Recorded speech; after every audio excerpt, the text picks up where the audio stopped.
and welcome to the Famalam podcast. We're talking today about how to handle crises, particularly when kids are younger. We're going to do another episode about crises when kids are teenagers, but today thinking particularly about toddlers, primary school kind of age. So just a heads up, we're going to be talking a little bit about hospitalization, a little bit about miscarriage, a little bit about burglary. So if those kinds of things are going to be difficult for you, I wanted to give you a heads up before we get into that. Famalam is a podcast all about how to build our family lives around Jesus and his teachings. And we're here all together, the five of us. We're together. It's been weeks and weeks. Yeah, weeks and weeks. It's been like a multi And I get to see them. I've missed them terribly, and I get to see them. Lizzie doesn't speak to our children other than if Well, it's no, on the I Other than try. on the I try podcast. to speak to them. And I actually have called phone you them. both twice in the past 2 days, and I know. neither of you picked up. I was going to apologise, actually, Lucy. Well, I was in a meeting. A couple of weeks ago, Daisy called me as I was presiding at communion at church. So I'm trying to follow the liturgy, and then Daisy starts phoning. That's Sorry. funny. Brilliant. I don't Thanks even for know that, why. Daisy. Oh, we're really sorry. That's- Anyway, that's a crisis of its own. Crises within families when kids are little. The first thing that came to mind when we were thinking about this, we've mentioned this story in a previous podcast, but Lucy, you were 6 weeks old. Well, Lizzie, why don't you tell the story about what happened? Well, you were 6 weeks old, and I remember breastfeeding you, and then all of a sudden you went really limp and you stopped breathing. And it was incredibly scary. We rushed you to the hospital. It wasn't time to even phone an ambulance. It was quicker that we just took you straight away. We got you in, and as soon as they saw you, you just went straight onto the machines to help you breathe, because you stopped breathing. It was I remember really, you telling me that she'd gone limp in your arms yeah. and you just went really you pale, and it was horrible. were really keen that we went to hospital, and Yeah. they were like, you did the right thing. It was Yeah. interesting. You had like this gut reaction. I just needed to get Something's you not there. right. We need to get Yeah. to hospital. And she had bronchiolitis, and you were really, really ill for a number of days. And I remember them saying, she'll turn the corner. She'll turn the corner. She just needs to stay on the machines. You know, you just couldn't breathe on your own. Yeah, You your couldn't eat oxygen on your was own. crazy low. And Yeah. even when you had the tubes in, It was. still kind of dropped, and we would like panic and freak out. And the nurses and doctors would in some ways, but they kept saying, it's going to be okay. It's going to be okay. And then you did turn the corner eventually. Hooray. And then it was a long journey after that, but it was a very stressful time. And I would say that was a storm. But when I think about it, I was thinking about storms, and I do think where you are and how you're feeling, your relationship with Jesus, your relationship with others. I was in a great place. I mean, obviously I was still healing from giving birth, but I remember just loving being a mom. Daisy, you were joy. And obviously there were times, ups and downs, but I was in a great place. So I did have a peace. There are other storms that have hit us. And I haven't been in such a great place, and maybe would be seen as less of a storm. But because I was in a great place and I was with Jesus, having a really beautiful times with him when I was breastfeeding, I just knew that you're going to be okay. But also I had amazing friends and family. I remember the pastor turning up, and I remember being so blessed by that and him praying. And I remember just knowing, okay, she's going to be okay, and trusting the doctors. We'd take turns, wouldn't we? Daisy, do you remember any I was of gonna it? ask the That's same. something that No. you were 3, so Childcare was a really important thing. I remember that. Yes, we took it in turns. So there was always one of us by your bedside, Lucy, but needing the support of our friends, other people within church. Like Lizzie said, the church leader came and prayed with us and for you, Lucy. It did feel like the church really stepped up to help. Like Meals. we could not have survived that crisis without the help of the church. And I think your parents still lived close by. they would come and look after you, Daisy. And it was a big storm, but I do think because we were doing well in that season, it was very different to the other time that was a big storm. Talking about hospitals, was when I miscarried and I hemorrhaged and nearly died, and I'm here today. Yeah. Because of Praise the God Lord. saving my Yeah. life. But I wasn't in a great place when that happened. work was incredibly difficult. I was working at a drop-in, and there were just a number of huge safeguarding situations that I was dealing with, and I had 3 small children. And I remember being really, really low. I think I had survivor's guilt too. So obviously I was grieved. I think the difference was, Lucy, you survived, and it was a good news. It was amazing, and you did turn the corner. While this was, we lost Zebedee, and, thank God, and I'm really, really grateful to be alive to be able to tell this story. But it was incredibly hard. I remember being in hospital and just feeling very, very, very ill. I wasn't able to go to the loo. I wasn't able to eat. I wasn't able to do anything. I was so weak afterwards. And it was a long time of getting better. But I do remember you 3 coming to visit. And we've always talked about, was that a good choice of ours? Wasn't it? I mean, you had to make that choice. Trying really hard to work out what to do as a dad in this situation. So, mum been taken in. She'd lost a lot of blood. That was pretty traumatic for me to watch that process. We nearly said goodbye to each other.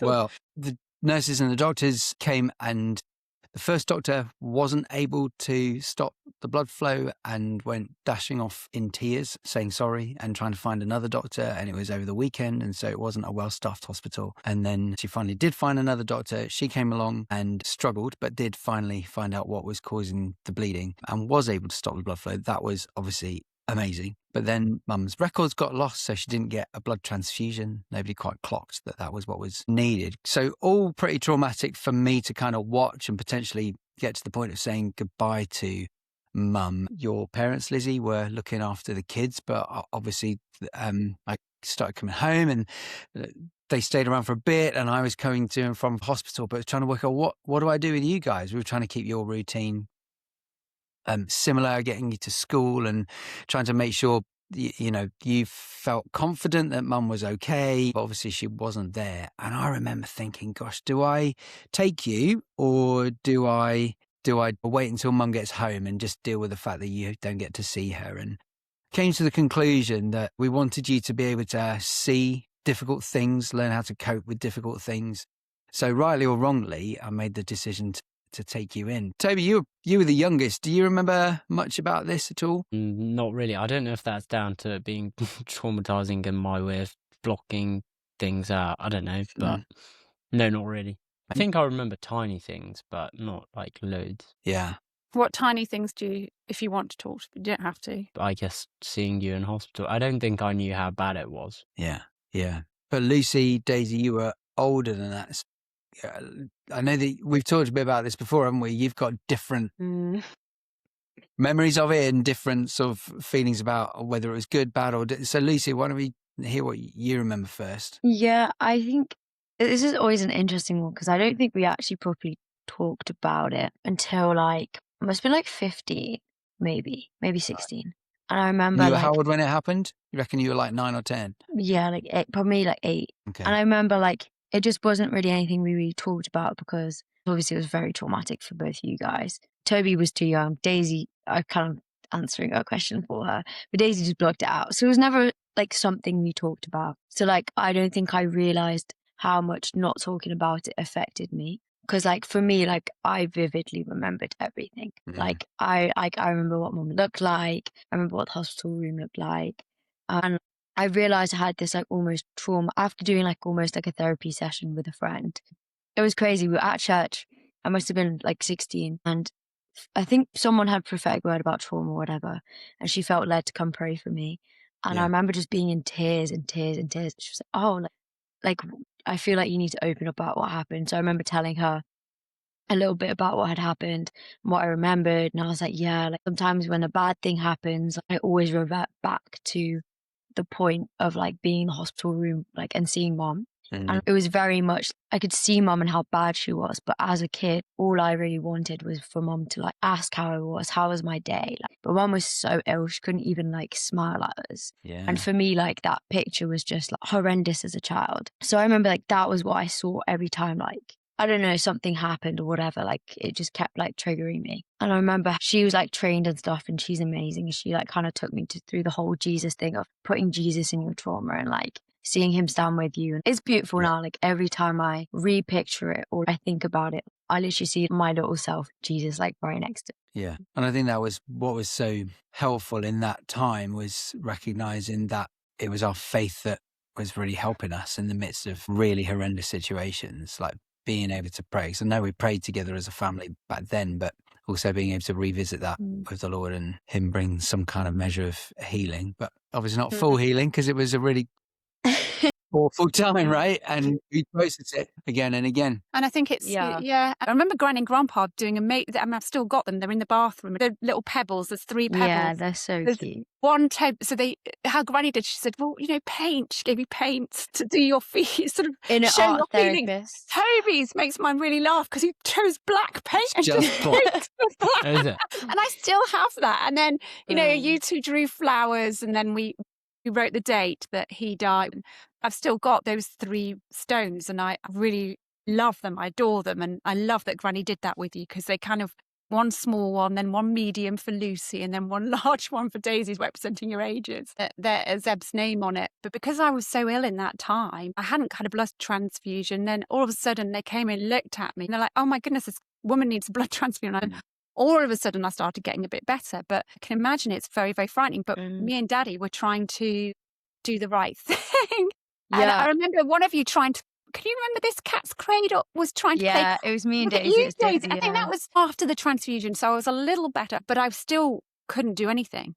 Literally couldn't smile still or use my face or do anything. I was so ill. But I remember you putting this thing in my face. What do you remember, Daisy, of it? Do you remember said a bit.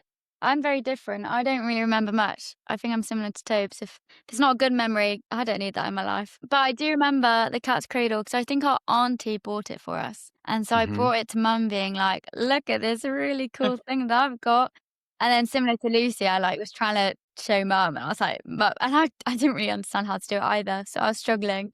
And I think Dad was like with Toby at the side and like Lucy, and I was like sat on the bed. I think I remember trying to help you with the instructions for Cat's Cradle whilst trying to listen to Toby and Lucy read. Yeah. I It was remember all trying to do that. It was quite chaotic, and I do remember Mum not being able to smile at me, and that's when I was like, oh, she's really ill. So I have that memory, but apart from that, I remember your recovery, I think, more, Mum, of you being like on crutches and not being able to walk down the stairs for like ages. I remember someone gave you some really good Thornton's chocolate buttons, and I can literally picture the pot that they were in. I can now, yes. Yeah, they That were represents amazing. Daisy's good memory, bad memory. Food. If there's chocolate involved, I'm bound to remember. But I think that you and Dad, the immediate reaction was a lot better than perhaps. I remember like in recovering in the long term, we didn't speak about it loads, but I think that's because it's so difficult. And to be honest, I didn't need to speak about it as much as maybe Lucy could have. But I do remember your immediate reaction was amazing, because you got a summer house, like a little summer house for the garden. It was awesome, and you got it as a gift for me, Lucy, and Toby. It must have been like a joint present, but Dad built it, and it was amazing. It was one of those like huts that had 2 layers, so we had like a sleepover in it, but we did it as a dedication, Which didn't last. Yeah, I know. One of the I main remember things that. I remember about that was thinking Dad was really cool when building it, because he was wearing his hat backwards. Cool story there. I was cool. That was to protect my neck from the sun. I think I remember you saying that as well. Yeah. But I do remember that, and that was helpful because it meant that we did something to like commemorate it. And we did, like, for me, it was helpful because I was like, we park it at the door, and obviously we revisit it if we need to, but it's something that's happened and that's part of your life, but you can still continue positively with your life. You don't have to be ruled by it. I think building that little playhouse was actually therapy for me. You know, just taking the time, doing something very visceral, and it was a gift to you. Like you said, it was a way of me grieving the fact that this little kid who we named Zebedee didn't make it, but that we had you 3 and I could do this for you. And yeah, it's interesting that perhaps we didn't talk about it as much as we could have done. But I think my reflection on that was because, well, Mum's here now, you know, don't need to necessarily talk about the event of visiting her in hospital, because I was so glad that she was with us. But that's really interesting that it might have been helpful to have talked about that a little bit more. Go on, Liz. Like, although you guys, obviously I had all those reactions and I that therapy session and stuff was really needed. She then was like, you need to go speak to your parents and tell them about this. So I Yeah. remember afterwards coming back to you guys and like having the hardest conversation with you guys and be like, I think I'm traumatized. But also having a really interesting conversation with you, Dad, because I don't want you to feel guilty about it, because I'm actually even more grateful that you did take me to that place. Although I may be traumatized, I'm really grateful that I had the opportunities, because like in the event that Mum did pass, that would have been horrendous, not being able to say goodbye. true. So I think after like processing all of that, it definitely was the best. Definitely was, I think, the right choice for sure. I was going to ask you that, Lucy. Do you think we made the right choice? Yeah, I think you I think you did. I think so. I think I just needed to like process it. Yeah. It's hard because obviously we all process it in different ways, and I don't think I ever told you that it affected me. So it's not like you could have known, and I don't think I really knew. I think as parents, because we're learning here and people are learning from us, I think the mistake we probably made then was not to talk. I think talking is so good and so important. I think we were grieving and also we were in shock, not making excuses. No, it's Do you know what I fair. mean? I think if we could do it again, I think we would have talked a lot more. And I think that's really important for us to know now, but also if that helps parents. I don't know. What do you think, Toby and Daisy? What could we have done differently? I mean, it's quite hard for me to say because I don't really remember much of it at all. But yeah, I don't know. I don't know if I would have been able to make sense of it if you did chat to us because I was so young. But I don't know. Maybe. It became quite a defining story within our family, though, right? Like we may not have talked about how it felt, but I think we've referenced it a good few times. I think for me as a kid, I think the hardest part for me was knowing that I'd lost a potential brother, because that was like something that would have been pretty cool. But yeah. I think, Dad, you're right. Like I remember ever since it happened, we always commemorate. Like Mum will get flowers or something, or always like chat about it on the day, or send a text to Mum, whatever. I remember like sometimes we'll be like, oh, like I wonder what age Zebedee would be now, and sometimes obviously now it was 12, 13, maybe, I don't know. Like we would say that as we got older, we'd be like, oh, like I wonder how old Zeb would be, and I think actually it became like almost like a thing in the house that like it wasn't a sad thing. I think that's where it gets weird, is because it's like we did talk about it. You're right, we did, and I think it was like a known thing. So I'm not sure why I never like spoke up about. Well, actually, Lucy, me thinking and reflecting, and me sort of at the beginning, I talked about different storms, and depending on where you were at, I was not in a great place, and so sadly, I think I was not doing great at that time of being a mum. And so I wasn't the most I could be to you, because I was grieving, but also was dealing still, because those safeguarding things carried on at work and continued. And we had to get police involved with one of the young adults we were dealing with, and I was really affected. And so I was not only having therapy of losing Zebedee, I was also having therapy and survivor's guilt. You really struggled with that. And was struggling with this situation at work, trying to be mummy, and my health was awful. So like I think you guys remember like bonfire night, we didn't go out on bonfire night. I remember feeling so guilty. You three were so sad, and I always made you chocolate apples. I think I always made you chocolate apples, but I just did not have the energy to go out. And I think Dad made the call not to go, because he didn't want to make me more sad, which was so kind of Dad. But really, I think it was also linked to the safeguarding thing we were going through too. So there were So multiple things going on. But I think, that season of life, when that storm hit, there weren't many reserves. But what I must say is, what I do remember when I was in the hospital bed, I remember just looking out of my window, and I had the best view, and it was Lime Park. And the nurses always commented, they would say, Lizzie, you've got the best view in the hospital. And I was like, wow, God, you're so good. And even though I didn't have much that I could do because physically I was so ill, I looked out of this window and I just prayed and I worshipped, and you guys would come along. And I remember getting my healing through that, and Psalm 91 being my medicine. But, God gave me a picture of Zebedee, dancing. And it was so funny. in a field with, I think we'd lost Dipstick the hamster. And I don't know if you remember, but it was so weird because I remember saying to you, and I do remember like just talking to you about, well, you know, that's where Dipstick, like trying to get to your level. It being a bit bonkers.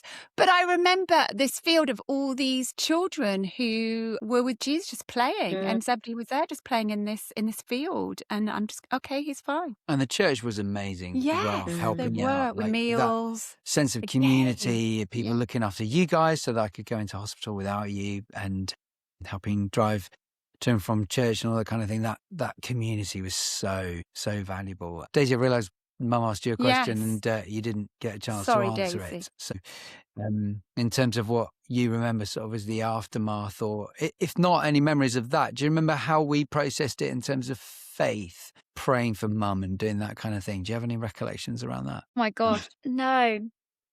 Yeah. But I do remember you like mentioning it in like, not in sermons per se. I think it took you a while to get to that point of like Mum being able to speak publicly about it. But I do remember it would always be like a good news story of Mum's alive, like Jesus saved Mum. So it wasn't a negative story of Mum almost died. And it was never painted in that way. It was always painted as, isn't God good for saving Oh, okay. Mum's Yeah. life? And I think like obviously that doesn't take away the fact that she did almost die, but you having that faithfulness and the whole thing of actually like, it's a positive story and it's a positive faith story. Yeah. And I it do did remember feel that. miraculous. Yeah, like big up the NHS, they were amazing. But when that first doctor couldn't help, it was like, oh Lord Jesus, what? Maybe this is it.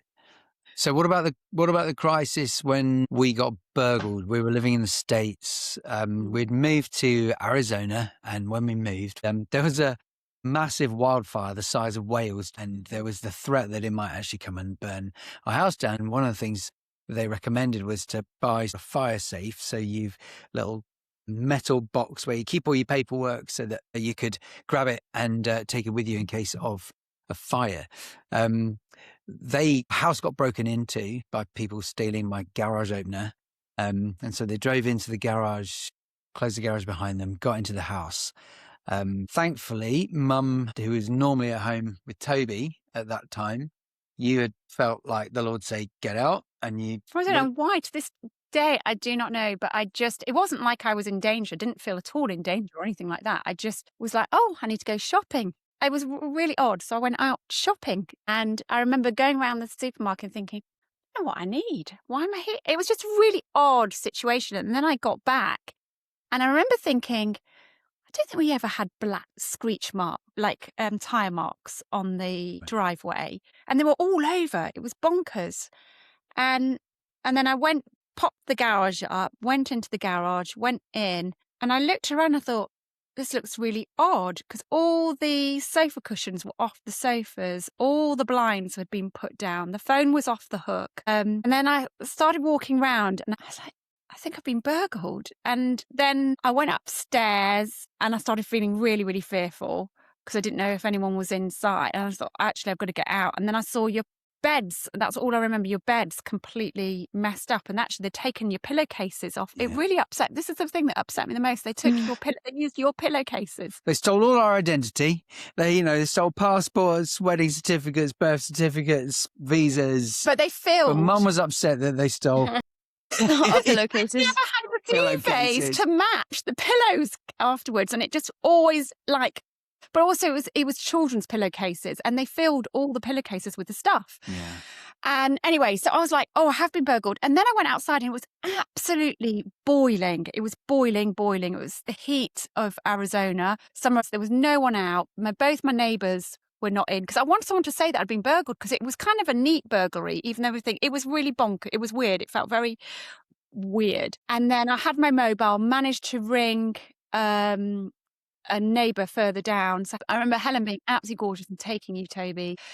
I remember waiting for Dad to come because I phoned him, but I couldn't get through to him. But you were driving home. I was trying to phone the police. We managed to speak eventually. So I had, somebody had come into a staff meeting and said, Gareth, the back window's been broken in. And I was like, oh, it's fine. Don't worry. I'll sort it out later. And they were like, no.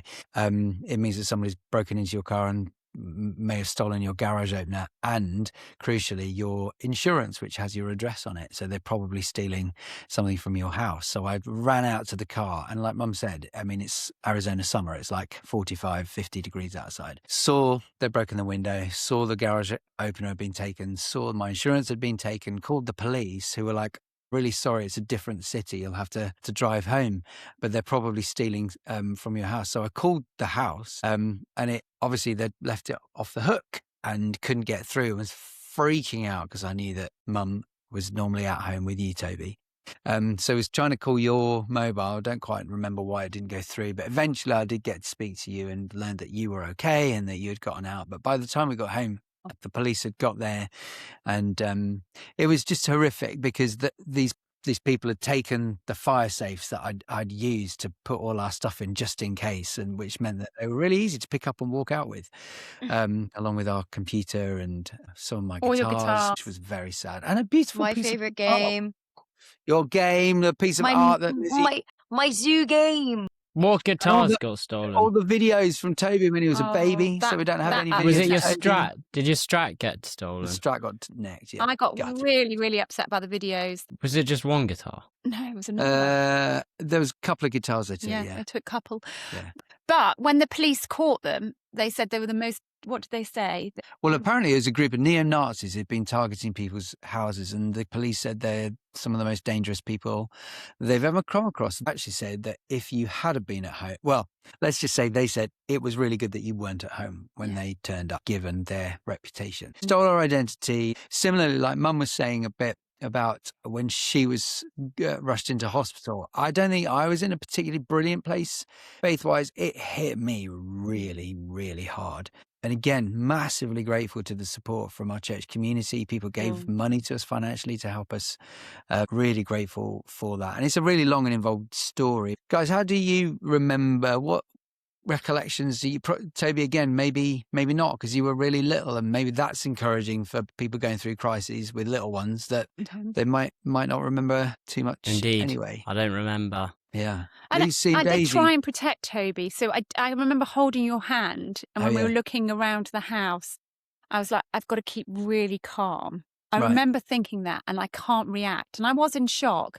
And then I was like, I've got to get Toby looked after because I'm not doing very well right now. I'm really freaking out. So Toby can't see me freaking out. So I'm going to see if my neighbours are in. They weren't in. Ring Helen down the road. She came and fetched you. And then I freaked out. Like really freaked out. But Lucy and Daisy, you weren't around because you were both at school. So do you have any recollection of like the immediate aftermath, or us processing it later as a family? Like, what do you recall from it? Daisy, do you remember much? No chocolate involved in this one. So I don't know if you remember this, but you had your graduation. You And you were- graduated kindergarten. the next day, and you were honoured, and you had a hat and everything, and your teacher, who loved you, actually honoured you on the stage. She said, Daisy's up here, and they had a really bad burglary yesterday. And can you remember any of that, them talking back? Because part of me just thinks, gosh, as a little girl, what were you processing? God knows. One day I'll find out what was going on in my little brain, and I'll think, wow. But no But idea. you don't remember anything about it? No. I do remember, but I think this is more recent, the Love Heart duvet doesn't have a pillowcase with it. But I think that's probably, I know that because Mum's told me that. But Mum's so honestly, upset. I don't remember anything about it, which is maybe a bad reflection on me. No, I think it was probably really encouraging for some parents who'd be listening who perhaps have been through really difficult crises with younger kids and are worried about the impact it's having on them. That's really heartening in a way for me, that something, because it massively impacted me. It had such a significant impact. And it took ages to try and sort the paperwork out. And Lucy, you were really little too. Do you have any memories? No, unfortunately, my amazing memory doesn't stretch that far. But I think I do remember, you guys always put it in light of, Jesus saving Mum and Toby, getting them out of the house. Right. And I remember, always thinking that was so cool. I thought it was so cool. And then I remember as we got older as well, maybe like early teens, you guys telling us like that they were quite high profile people.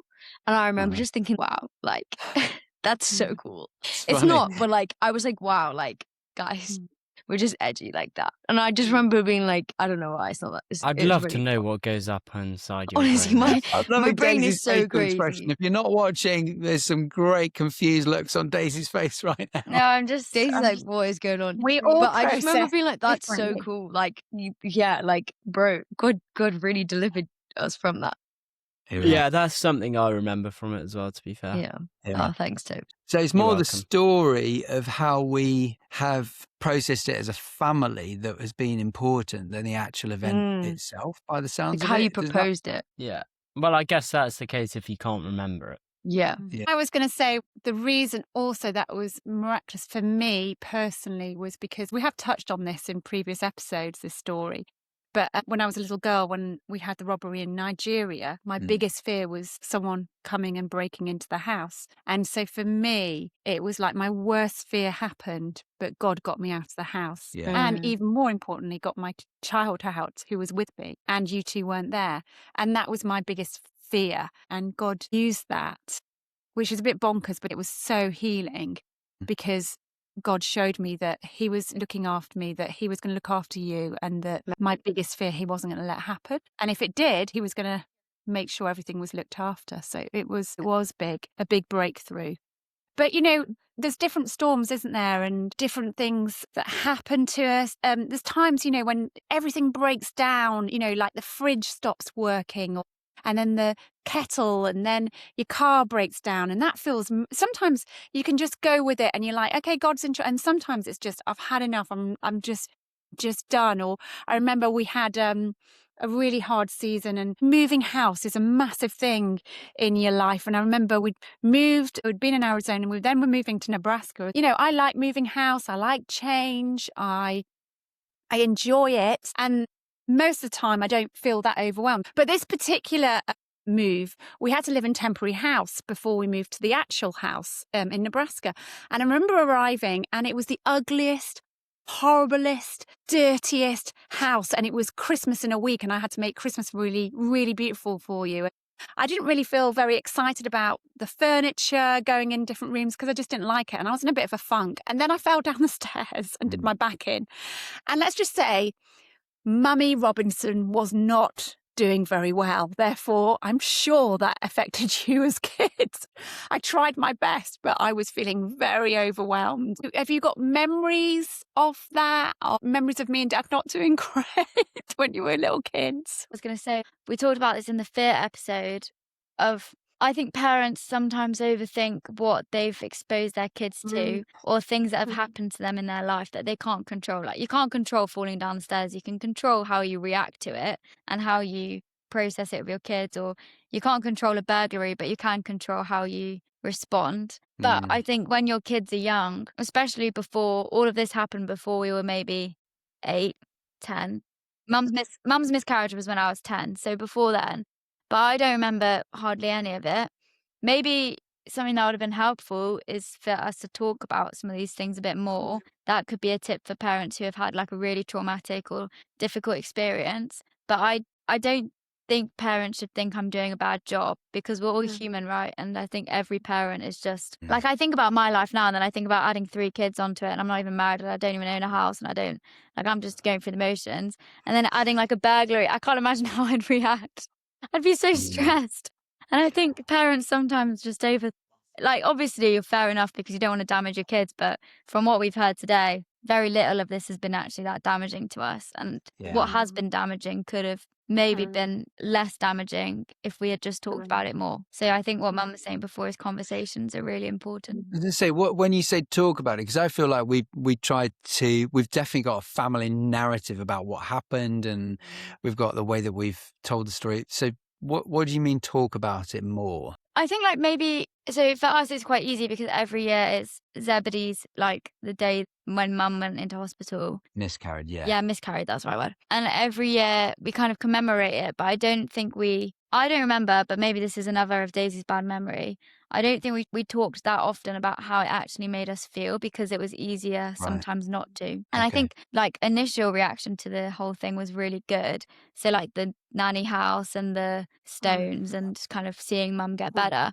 But I think something like that affects you quite significantly. And maybe for us having those conversations more openly, which would have been a huge challenge because I'm someone who I wouldn't have wanted to talk about it. You would have had to like plow me open to get Yeah. me to chat about it, whereas Lucy might have been able to start going on about it quickly. But I was going to say something mean, and then I just decided. Sorry, Lou. But I think Yeah, fun like that's always. perhaps something that I would take if I was a new parent or if I was a parent and I'd had gone through something hard, maybe to talk about Yeah. it more. But I think at the same time, you guys did chat about it. But it just shows that conversations are actually really helpful. Yeah. Go on, Lise. I was just gonna say, I think as well, a lot of our memories aren't really our own memories in terms of how your memory works is that you're remembering the last time you remembered it. And even as Yeah. a kid, like for us, I think that before the whole miscarriage thing, in terms of like the burglary and stuff, I don't remember anything about that. I think a lot Oh, of the right. time, if you have young kids, I wouldn't stress about how much they're going to remember because they don't really. I think actually how you tell the story is often how they're going to remember it. So for you guys incorporating Jesus within the story and having it almost as a redemption story, that like changes how we perceive it. And so I think that has a lot of an effect on how we have remembered it and how we've got through it, I guess. But yeah, I think I would say from a certain age, I don't think kids remember things like that. And yeah, a lot of it is, for example, like we have so many home videos of when we were children, and I'll be like, oh yeah, I love that. I love that memory. But I'm like, I don't actually remember it. I would have never known that happened had you not have told me or showed me a video. I'm just remembering what I watched from the videos. That Which makes is actually sense. why I'm surprised that Daisy doesn't remember her kindergarten graduation Because we have a video. because we have a video of it. I do remember it. I remember the Oh, you do? graduation, but I don't remember the whole spiel about the burglary. She does say it in the video. Yeah, she does. Your teacher talks about how great you've been because of what's just happened to us. But It's I think fascinating. Daisy just remembers the bit that they're glorifying her. I think me and Dad did try, and we might not have been doing very well. No, but behind closed doors. But whenever we talked to you, we tried to put the positive spin. So the main thing No, you was that did. Daisy had an amazing graduation, and it wasn't about the burglary. So it was a yay! Like I remember us taking photos of. We've got them all, like snapshot photos for our passport. I was just going to say, I do think it's important though that Mum and Dad, you did do well because everything we've talked about now. Firstly, Toby's not remembered a thing, so clearly he's fine. Lucy, no, I'm just a problematic child. I'm just going to go through them. No, but I was going to say, actually, you did talk about these things to us. And the fact that we can talk about it so openly now is because we've had these conversations. And I think maybe for parents who have teenagers or they've had a traumatic experience in the past and they've like kind of not talking about it because it's too difficult. I think there is time, like you've not lost the opportunity to have those conversations. And I'd also say one thing that I'm really grateful for is that you did open up because you could have really easily never told us that there was a burglary and we could have forgotten and it would be erased from memory. But I'm so glad that that's part of our story because I think it's brought us closer together as a family. And also we've been doing life on mission together. It's not you and Dad, then us. It's like us all as a team. And obviously that changes with empty nesting and whatnot and the season we're now in. But we're still a team and we've always been a team. And it's no secrets of, oh, we're protecting the kids. Obviously you protect your kids, you don't tell them everything. But there's a lot of things that you've been open about and I'm grateful for that. Or even us going to Mum's hospital bed. I'm glad that we did. 100. Yeah. Well, we tried to tell the story in a way that it reminded me of the book The Body Keeps a Score with written by Bessel van der Kolk about how people deal with traumatic stress. And the goal is to integrate the story into your life so that it's not something that's traumatic anymore, but it's something that happened to you and it was incredibly hard, but it's something that becomes part of your story. And perhaps unknowingly, unwittingly, that's how we try to help tell the story, even though it didn't necessarily serve you, Lucy, particularly in the most helpful way. But I do think that's a gift that that story gives to families and helps to Mm. form. This is part of what defines us as a family, both in difficult ways, but in good ways too. Yeah. Yeah, and I think we did try to lean into verses like, the name of the Lord is a strong tower, the righteous run into it and are safe. Trying to find our safety within prayer and trying to hold on to that. We spent years, felt like years, holding on to Romans 8:28. The Lord will cause all things to work for the good of those who love him and are called according to his purposes. And sometimes it really felt like that. And sometimes we had to work really hard to choose to believe that. But yeah, well, really fascinating. Next week, we're going to have a conversation about dealing with crises when you're teenagers, when you do remember things. So that's going to be an interesting conversation. But we hope that this has been encouraging for you, helpful for you. We would love, as ever, for you to like and comment and subscribe and share the post. And particularly, we'd love to hear from you. If you've got questions or comments about this, it's hello@famillandpod.com, or you can message us via Instagram @famillandpod. And yeah, we hope that this has helped you build your family life a little bit more around Jesus and his teachings. And we look forward to seeing you next week. God bless. Yeah. Bye. Remember. Bye.